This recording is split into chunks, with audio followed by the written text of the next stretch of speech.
Hey everyone, welcome to the 11th debate lecture. Today I brought another motion, and this time it's about this House supports Bulgaria nationalizing the Lukoil Neftochim refinery. Now, a pattern that I have in these lectures is I'm not just trying to show you a singular motion or just me prepping one motion. Like the goal is to teach you how to deal with different types of motions and generally in what debates require when it comes to different types of motions. So I brought a difficult one for this time, and specifically it's for international relations.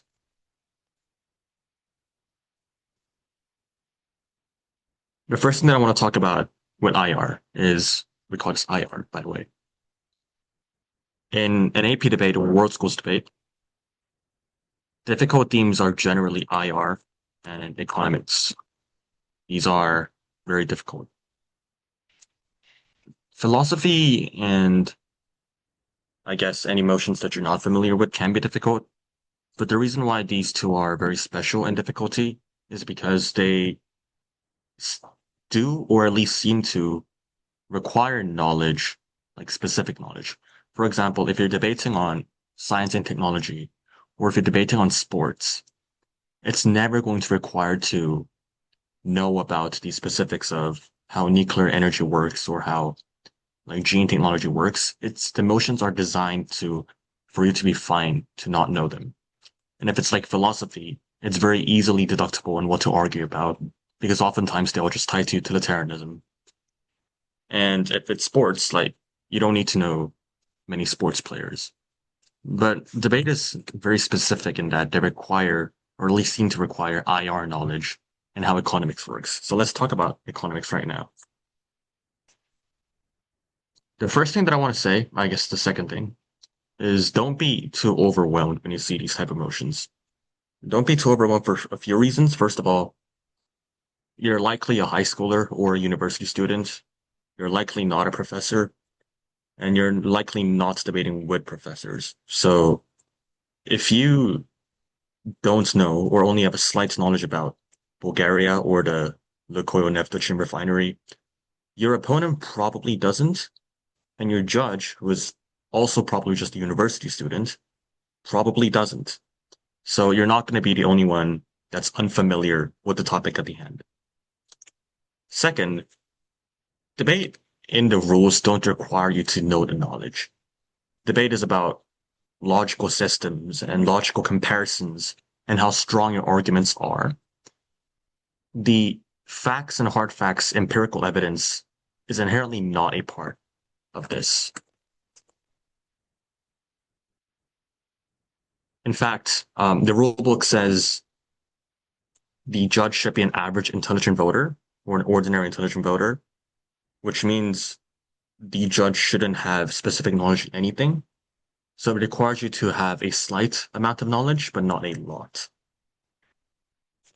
All right.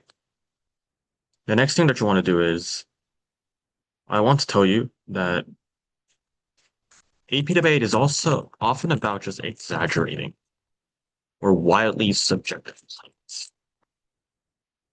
And I would say lying, but oftentimes if you're saying lying, if you're straight up lying, it doesn't work sometimes.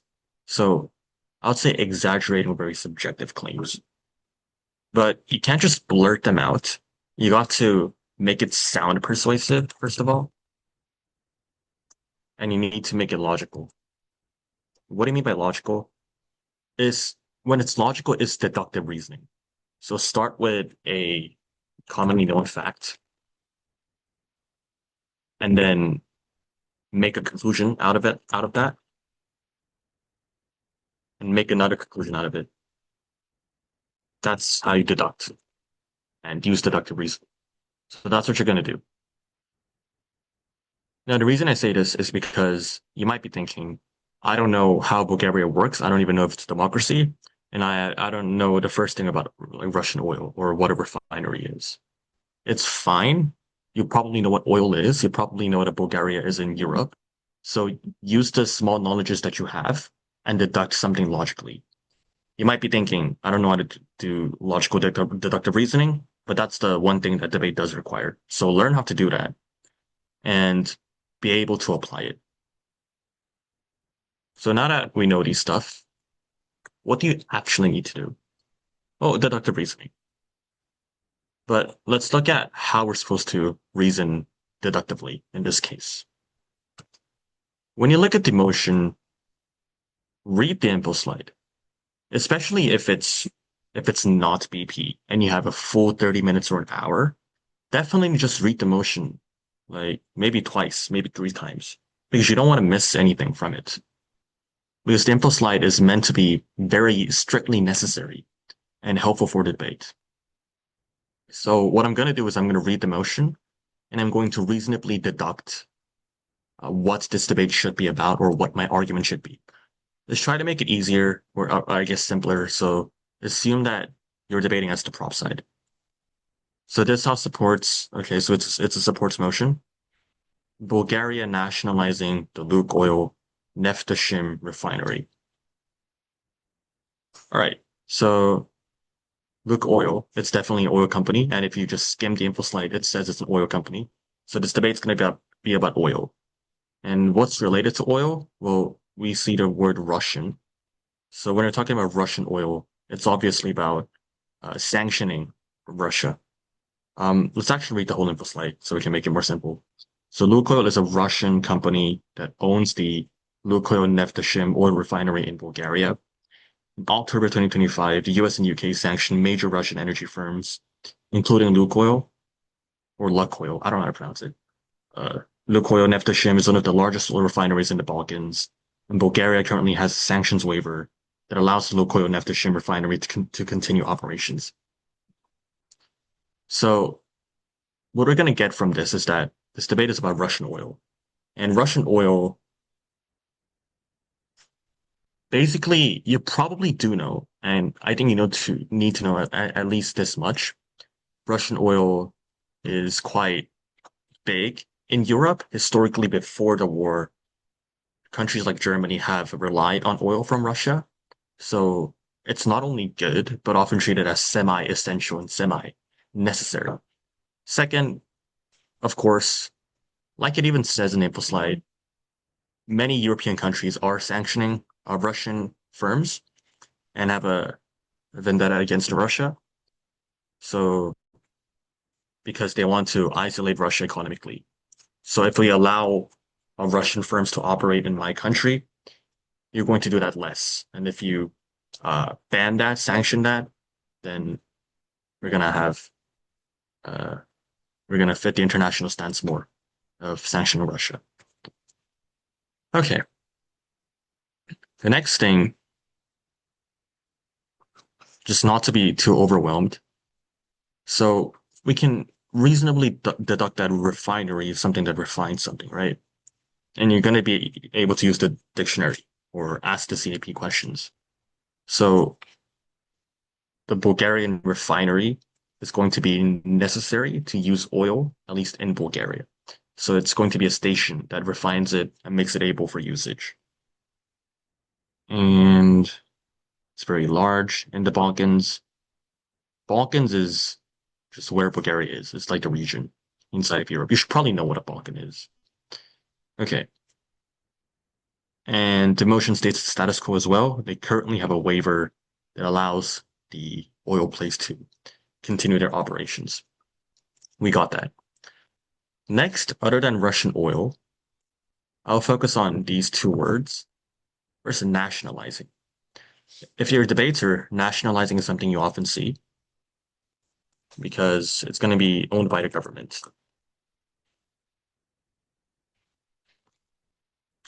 So not just under government rules, but the government decides decisions directly and controls what the company is going to do. So it's no longer private. It's now a public firm.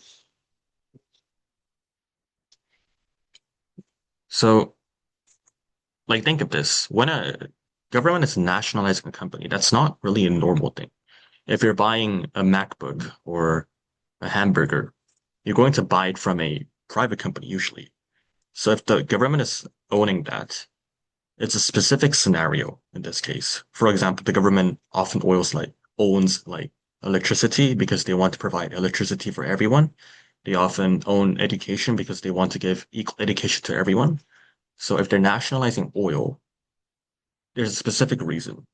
It's often because the free market fails. So you need to think, why did the free market fail? First of all, you'll reduct that oil is necessary energy. And that's easy to prove, right? We need oil to run things, cars, factories, homes, houses, electricity. Oil runs that. And Europe has relied on that historically. So that's easy. But it's also because in response to the specific scenario. So they don't want the refineries' money to go to Russia, and the refineries' operations, they don't want the money to go to Russia. And they want it to be owned by Bulgaria so that Bulgaria is able to control it, so that Russia would not own the symbolic power. They're not able to spread their information, spread their influence through the refinery.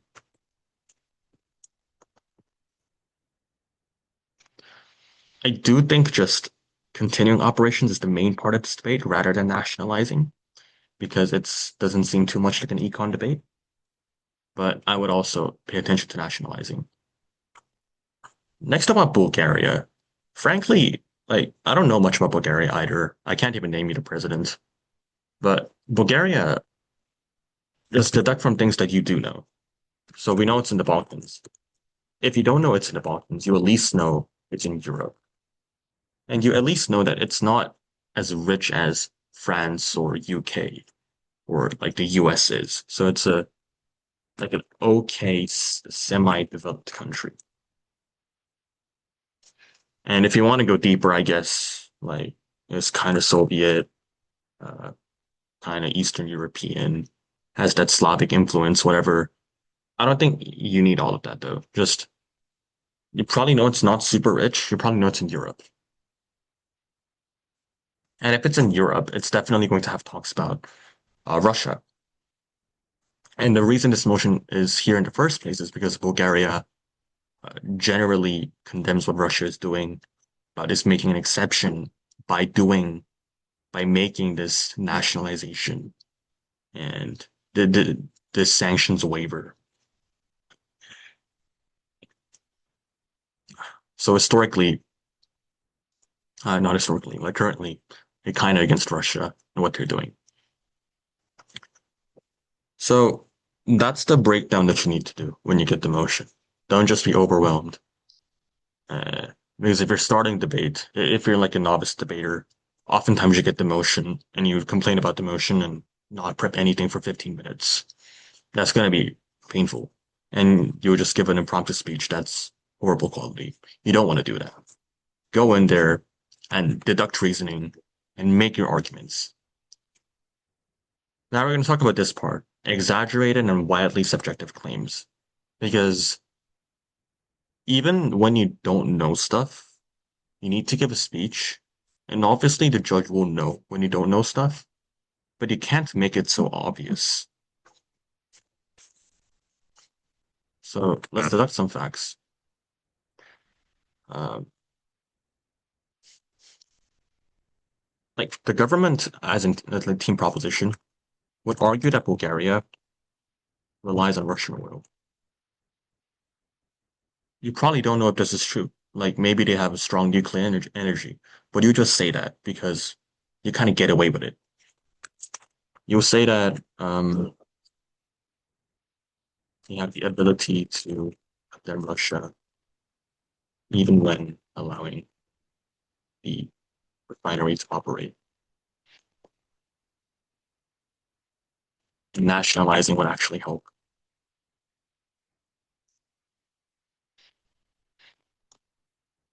See, that's kind of subjective. Like, we don't know how efficient the Bulgarian government is, but we're going to say that they're efficient enough to cut ties, but still nationalize and able to deal with Russia at the same time. What else would you say? Uh, you would characterize how the nationalizing looks like. So nationalizing in this case uh, blocks the money flowing to Russia. mm, allows the company strictly run under Bulgarian laws and cultural values, provides sustainable oil to Bulgaria. Because, for example, you can assume that if Russia owns the refinery entirely, maybe they're able to cut the energy supply uh, like whenever they want to, and then have influence over Bulgaria. That might be possible. So when they're nationalizing that, stop them from doing that.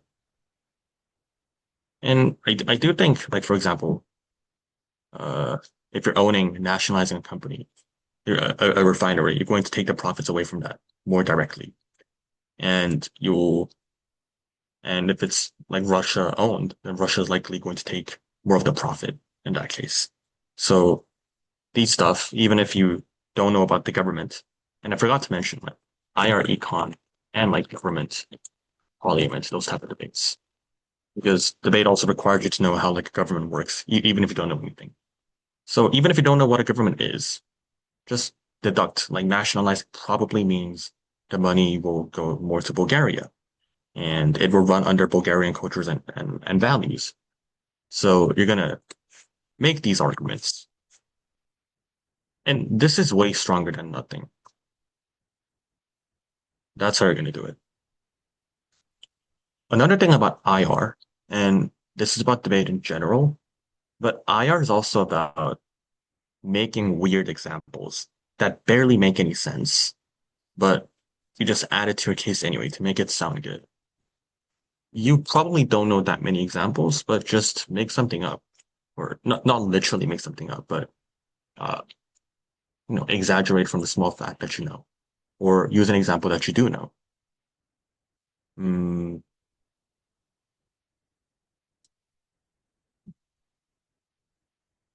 you can argue South Korea,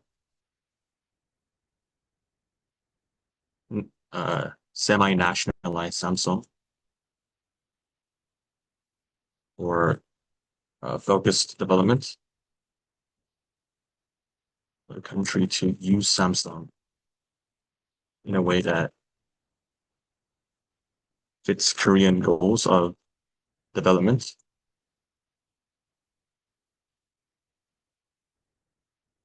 or make examples of how most countries nationalize energy to give to their people equally. It's very common for IR to have these types of uh, practices and giving examples like this. So I gave you basically most of the material here. Um, Debates often runs on one argument or two arguments. There's no much reason to extend it to three here. Just nationalizing, that's going to be the main argument. And then ops obviously going to talk about US and UK sanctioned that. So that they did that for a reason. They don't want to give Russia money. They want to limit Russian influence within Europe because Russia is going to earn money, which is already bad because we want them to not earn money and have consequences for the actions that are military. The second, because Russia is going to continue to threaten the EU and countries in Europe by saying that I will cut your oil flow. So if we let them control the flow of energy, they're going to continue to exert their influence upon European countries. They're gonna, Op's gonna talk about that.